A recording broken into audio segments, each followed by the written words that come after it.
आइए देखें क्या है आज की खबरों में। ग्राम बिंजरा के शासकीय स्कूल में शिक्षकों की कमी के कारण बच्चों की पढ़ाई प्रभावित हो रही है। स्कूल के प्रधान पाठक ने बताया कि स्कूल में कुछ 5 शिक्षक थे, जिनमें से 3 शिक्षकों की पदोन्नति हो गई है एवं 3 माह से केवल 2 शिक्षकों के भरोसे स्कूल संचालन हो रहा है, जिससे बच्चों की पढ़ाई खासी प्रभावित हो रही है। जिसे देखते हुए गांव के ही कुछ सेवाभावी युवाओं ने स्वयं से आकर बच्चों को पढ़ने में मदद करने की पेशकश की, जिसे प्रधान पाठक ने स्वीकार कर लिया। उन्होंने बताया कि यह बच्चे जो स्कूल को बच्चों को पढ़ाने के लिए राजी हुए हैं, वह पूर्व में इसी स्कूल के छात्र रह चुके हैं, जिन्होंने समस्या को देखते हुए निःशुल्क इन बच्चों को पढ़ाने के लिए तैयार हुए। प्रधान पाठक के अनुसार शिक्षकों की कमी के लिए उन्होंने जिला शिक्षा अधिकारी सहित अन्य संबंधित अधिकारियों को अवगत करा दिया है। मानवीशाला बिंजरा में विगत जो गर्मी दिनों में से पहले यहाँ पर 5 शिक्षक हम लोग थे। 5 शिक्षकों में से 3 शिक्षक श्री फतेह सिंह नेटी, श्रीमती अनुपमा कौशिक और श्री अनिल कौशिक का प्रधान पाठक पद पे पदोन्नति हो जाने से वो स्थानांतरित होकर यहाँ से चले गए। 3 शिक्षकों के जाने से यहाँ शिक्षक की व्यवस्था पूरी तरह चौपट हो जाती, लेकिन हमारे पढ़ाए बच्चों ने इस भार को उठा लिया और न केवल उठाया बल्कि निःशुल्क सेवा भाव से वे विगत 3 माह से 16 जून से ही जब से स्कूल खुला है वे अनिवार्य रूप से जैसा भी बन पा रहा है उनसे जो भी बन पा रहा है वे अध्यापन कार्य बहुत ही सुघड़ तरीके से कर रहे हैं। साथ ही केवल अध्यापन कार्य नहीं, स्कूल की समस्त गतिविधियों में, चाहे वो सांस्कृतिक कार्यक्रम हो, साहित्यिक कार्यक्रम हो, खेलकूद हो, योगा व्यायाम हो, या सम गतिविधियों में वे शिक्षकों का सहयोग कर रहे हैं। स्कूल को उत्कृष्ट बनाए रखने में वे सतत भागीदारी। बच्चे जो आ रहे हैं कहाँ से आ रहे हैं, किस किस सब्जेक्ट में पढ़ाया जा रहा है यहाँ? जी, ये हमारे जो सेवाभावी निःशुल्क सेवाभावी बच्चे युवा हैं, वे न केवल हमारे बिंजरा से हैं बल्कि साथ साथ देवनगर और ढोरेना से भी आ रहे हैं और ये अपने स्वयं के खर्च से पैदल आते हैं या जैसे भी होते हैं। और विज्ञान विषय को अनुराधा चौहान, अंग्रेजी विषय को देवप्रकाश और योगराज, हिंदी विषय को रवि और कमलेश, ये ढंग से मान लीजिए। बाकी हमारे पास संस्कृत के टीचर, गणित के टीचर हैं हमारे पास जो काम को करा रहे हैं। तो हमने इस बारे में शासन से भी अनुरोध किया है कि 3 शिक्षकों के जाने से ये स्कूल जो है लगभग कमी से जूझ रहा है। तो निवेदन मैंने आदरणीय जिला शिक्षा अधिकारी महोदय से भी किया, आदरणीय विकास शिक्षा अधिकारी महोदय से किया है और उनसे निवेदन किया है कि कम जब तक व्यवस्था इस स्थानांतरण की या पदस्थापना नहीं होती तब तक वैकल्पिक रूप से हमें कम से कम अंग्रेजी और कला के 1 शिक्षक यहाँ दिए जाएं, ताकि यहाँ पर रेगुलर शिक्षक होने से हम शासन के समस्त गतिविधियों को अनिवार्य रूप से ढंग से चला पाएंगे। लेकिन अच्छी बात यह है कि गांव के हमारे उत्साही सेवाभावी शिक्षक निःशुल्क बच्चे आज हमारे जरूर तकलीफ जाएगी जब ये इनका कॉलेज खुल जाएगा। कुछ बच्चे कॉलेज में अध्ययनरत हैं, वे कॉलेज खुलता है तो वे उसको भी ध्यान दे रहे हैं। हमने उनको कोशिश किया है कि जैसा ही बने बेटा आप लोगों को ये काम करना है और वो अपना भाई समझकर स्कूल को चला रहे हैं। कितने स्टूडेंट होंगे सर यहाँ? हमारे यहाँ 94 बच्चे अभी हैं। 94 बच्चे। कौन सा मिडिल है कि प्राइमरी है? ये कक्षा 6वीं से 8वीं तक मिडिल स्कूल है यह, और जिले का ये उत्कृष्ट स्कूल माना जाता है। ये हम लोग इस स्कूल को न केवल शैक्षणिक रूप में हमने आगे बढ़ाया है बल्कि पूरी तरह इस स्कूल को हमने हरितिमा से भर दिया है। हमारे बच्चे वृक्ष मित्र हैं। मैं अभी BSc सेकेंड ईयर मैथ में पढ़ाई कर रही हूँ। मैं यहीं देवनगर दीपिका में रहती हूँ। मैं यहाँ टीचर की कमी थी, इसके वजह से सर ने हमको बताया कि सर यहाँ मतलब 3 लोग का तबादला हो गया है, जिसके वजह से टीचर की कमी है, बच्चों को प्रॉब्लम्स हो रही है। इसके वजह से हम 6 टीचर यहाँ पढ़ाने आए हैं। कौन सा क्लास पढ़ाते हो आप? मैं 6 to 8। और बाकी जो पढ़ाते हैं उन लोग अपना अपना इंग्लिश जैसा अपना सब्जेक्ट है, कॉलेज वाइज जैसा अपना सब्जेक्ट लिए हैं उस हिसाब से पढ़ा रहे हैं। पढ़ाना यहाँ काम नहीं बोल के। तो सर यहाँ ना 3 टीचर का तबादला हो गया था, जिसके वजह से बच्चे लोग को प्रॉपर टीचर नहीं मिल रहा था सब्जेक्ट वाइज। इसके वजह से उन लोग के लिए हम लोग आए हैं। अभी हमारे स्कूल में टीचर की कमी होने के कारण हमारे जो दीदी भैया जो इसी स्कूल से पढ़कर निकले हैं वो हम लोग को पढ़ाने के लिए आते हैं। मतलब टीचर की कमी होने के कारण, तो अच्छे से हम लोग मन लगाकर पढ़ाई भी कर रहे हैं और अच्छा लगता है कि दीदी भैया हम लोग को पढ़ाने आते हैं। नमस्ते कोरबा न्यूज के लिए संतोष अग्रवाल के साथ रामकुमार यादव की रिपोर्ट।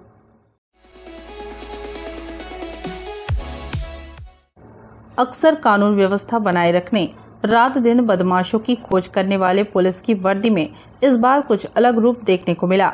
अपनों से दूर होकर जान गंवा चुकी एक महिला का शव नहर में बहते हुए देखा गया। पुलिस ने सूचना मिलने पर उसे बाहर निकाला और परिजनों की पताशाजी करती रही। काफी वक्त निकल गया और शव की हालत बिगड़ने लगी, पर नाते रिश्तेदारों का पता न चला। आखिर पुलिस ने परिवार का फर्ज निभाने का निर्णय लिया। महिला की अर्थी को कांधा दिया और विधिवत अंतिम संस्कार कराया।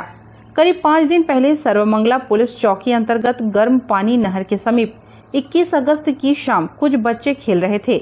इस दौरान बच्चों की नजर नहर में बह रही लाश पर पड़ी। सूचना मिलते ही सर्वमंगला पुलिस चौकी प्रभारी वैभव तिवारी अपनी टीम के साथ मौके पर पहुंचे।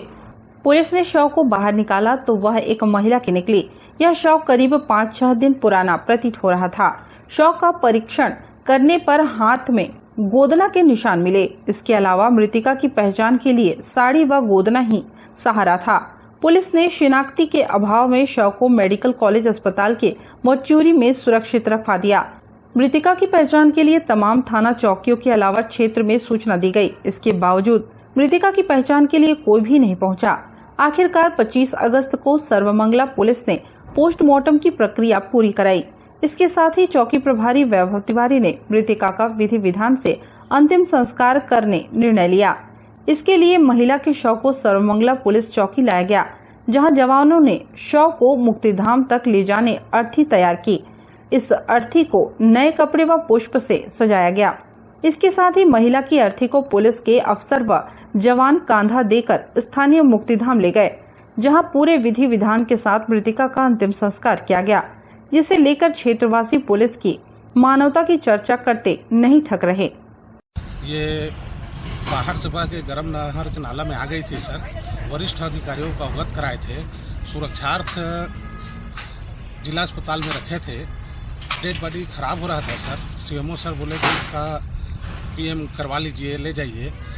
वरिष्ठ अधिकारियों को अवगत कराया गया सर, और उसके बाद पूरे सम्मान के साथ आज दाह संस्कार किए हैं सर। इनके परिजनों के तलाश के लिए भरसक प्रयास कर रहे हैं सर, मीडिया के माध्यम से भी, और सारे थाने चौकी को जानकारी भेजे हैं सर, और पता तलाश कर रहे हैं सर। सम्मान के साथ, उनका परिवार के सदस्य नहीं थे सर, पूरे सम्मान के साथ उनका अंतिम क्रियाकर्म पुलिस के द्वारा किया गया है सर, कोरबा पुलिस के द्वारा।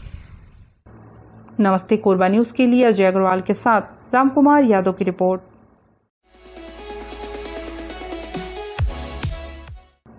अपने विभिन्न मांगों को लेकर विद्युत ठेका कर्मचारियों द्वारा हड़ताल किया जा रहा है। संघ के अधिकारियों ने बताया कि विद्युत ठेका कर्मी के किसी भी कर्मचारी का हादसा एवं दुर्घटना हो जाने पर कोई भी अधिकारी अपनी जिम्मेदारी नहीं लेता है। वहीं हमारी मांग है विद्युत विभाग में जॉब सिक्योरिटी ठेका प्रथा बंद कर विभाग में संयोजन विद्युत ठेका कर्मी का बीमा 15 लाख दिया जाए। इसके अलावा विद्युत कंपनी में कार्यरत सभी भू विस्थापित संविदा कर्मचारियों को पुनर्वास नीति का लाभ देते हुए उत्पादन कंपनी में नियमित पद पर नियुक्ति और लाइन परिचारक के पद को वेतनमान वेतन पुनरीक्षण 2017 के अनुरूप निर्धारित करने की मांग भी की है। चूँकि अभी पूरे प्रदेश में अनिश्चितकालीन काम बंद हड़ताल चल रहा है, डिस्ट्रीब्यूशन, ट्रांसमिशन, जनरेशन तीनों विभाग के द्वारा।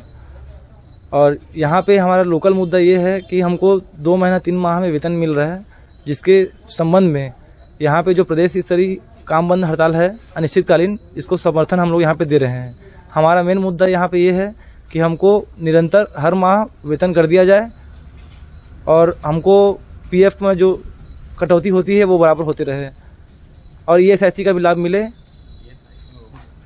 बीच में भी आप लोगों ने हड़ताल भी किया था, बीच में उसका जी। फिर आगे अगर इस तरह कराएगा फिर क्या करेंगे? बीच में अभी 30 तारीख को 1 दिवसीय धरना प्रदर्शन यहाँ पे तुलसी नगर पे किया गया था। उसी के संबंध में ये 1 दिवसीय काम बंद हड़ताल अभी अनिश्चितकालीन में बदल गया है, और पूरे जिले में, कोरबा जिले में ट्रांसमिशन, डिस्ट्रीब्यूशन, जनरेशन, ये प्रदेश स्तरीय अनिश्चितकालीन काम बंद हड़ताल को समर्थन दिया गया है। कितने लोग होंगे आप लोग कोरबा? पूरे प्रदेश में पूरा कोरबा जिले में 5,000 की जनसंख्या है। तो कहीं ना कहीं इसमें बाधित होगा कि नहीं होगा? पूर्ण रूप से बाधित है। किसकी जवाबदारी मानेंगे फिर? इसकी संपूर्ण जवाबदारी शासन एवं प्रशासन की होगी, विभाग की होगी।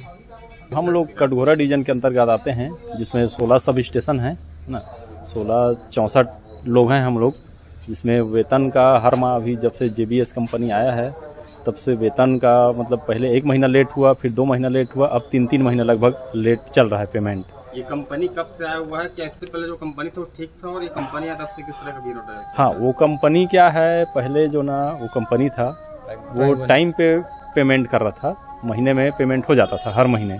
अब इनको जो इनके सुपरवाइजर हैं उनको फ़ोन करने से अब ये बोला जाता है कि जब विभाग पेमेंट करेगा तो हम पेमेंट करेंगे, और ये क्या है, अपना सुपरवाइजर रखे नहीं है तो बिल लगा के भूल जाते हैं, फिर अब कब बिल पास होगा क्या होगा कोई वो नहीं है, इसलिए डिले हो रहा है यहाँ। अब वहाँ बोलते हैं तो बिल पास तो हो गया, आपके ठेकेदार की तरफ से लेट है बोलते हैं, वो कुछ करता नहीं, ये है।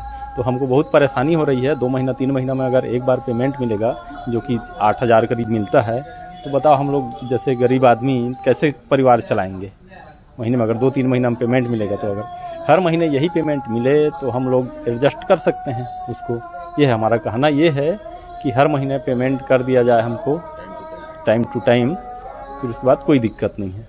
और हम लोग की प्रमुख मांगों में से एक मांग जिसके लिए अनिश्चितकालीन हड़ताल में रखा गया है वो यह है कि अगर हमारे किसी भी साथी का, चाहे वो जनरेशन में हो चाहे ट्रांसमिशन डिस्ट्रीब्यूशन, अगर उनको किसी भी कारणवश वो दुर्घटना कार्य के दौरान दुर्घटनाग्रस्त होते हैं तो उनके लिए 15 लाख का जो मुआवजा राशि है वो हमारे लिए भी लागू किया जाए, और किसी भी दुर्घटना के दौरान कुछ भी नुकसान होता है तो उसकी विभाग उसको दुर्घटना बीमा के अंतर्गत हमको भी शामिल करें उसमें। उनकी मांगे थी कि राज्य स्तरीय सुविधाएं मिलनी चाहिए उनको, जो तो वेतन के मामले में था उनका, और दूसरा चीज़ था कि इंश्योरेंस वगैरह का था, और सुरक्षा संबंधी समस्याओं पे था। तो उस पर लगभग सुरक्षा संबंधी जो सामग्रियाँ थी वो तो हम लोगों ने यहाँ पे दे दिया है।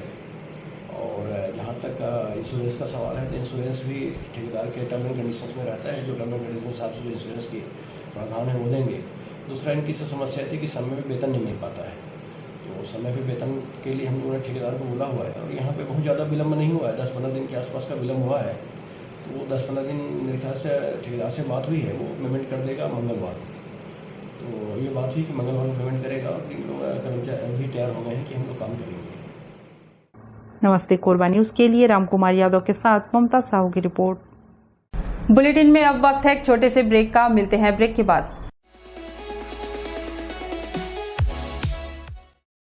हमें जानकारी मिली है कि कुछ लोग नमस्ते कोरबा समाचार में खबर चलाने के नाम से पैसों की उगाही कर रहे हैं।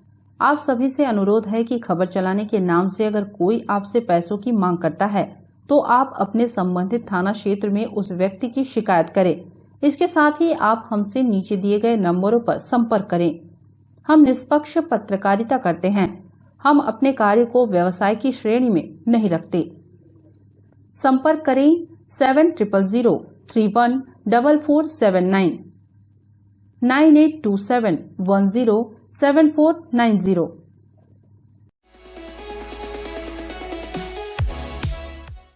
जिले में शासकीय भूमि की अफरा तफरी का खेल चल रहा है। दबंगों के द्वारा जिले में खाली पड़ी रिक्त भूमियों पर कब्जा जमाया जा रहा है।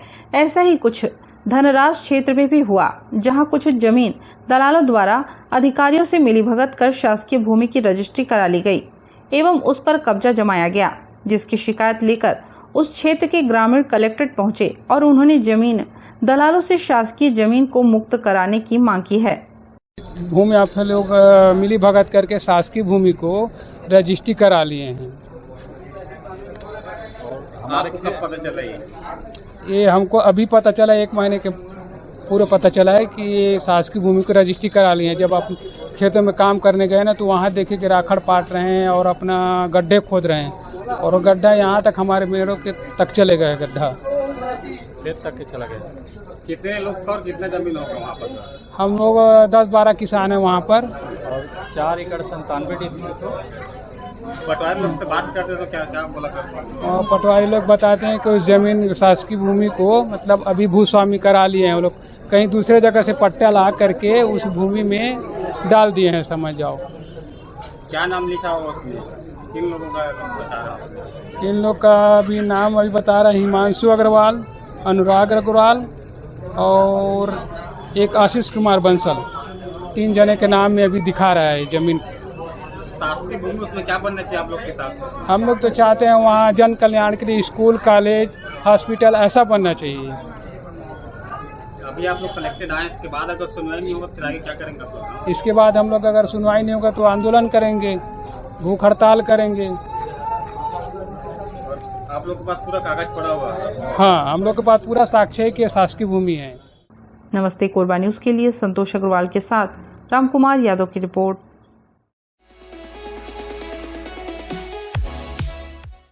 जिला कलेक्टर कार्यालय में पाली क्षेत्र के ग्रामीणों ने पहुंचकर जाति एवं निवास प्रमाण पत्र बनाने के लिए ज्ञापन सौंपा।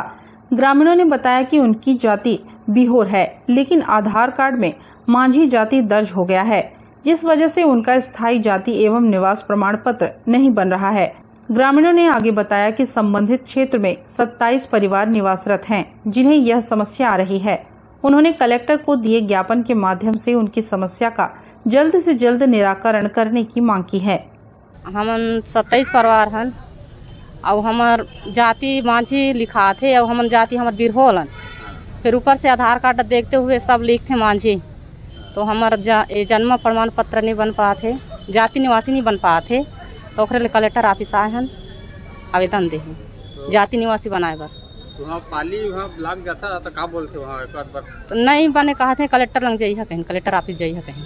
तो अभी नहीं बने ओकर का समस्या आते अभी?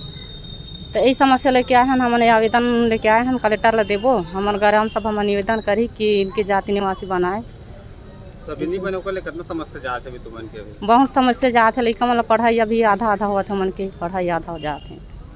यहाँ के जो सरपंच है, यहाँ का जो सरपंच हो या विधायक कोई जो प्रतिनिधि मन बात कर ले क्या बोलते हैं?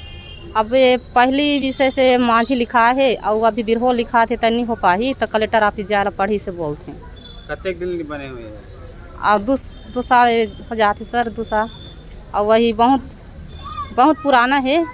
फिर यही पढ़ाई में ज़्यादा लड़का मन के ये हुआ थे ना, तो हाँ ओकरे लिए पढ़ाई में, और पहली अनजान रहन पढ़ाई लिखाई लौट का खास जानत नहीं रहन, पहाड़ में रहन जंगल झाड़ी में, और हमन खास बिरहोलन, लेकिन मांझी हमारे पूर्वज में लिखा आगे है।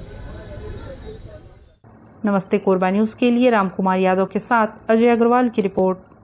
न्यूज के इस बुलेटिन में बस इतना ही। न्यूज अपडेट के लिए जुड़े रहें हमारे YouTube channel, Facebook, Telegram, Instagram, Twitter को सब्सक्राइब, लाइक, कमेंट करना ना भूलें। नमस्कार।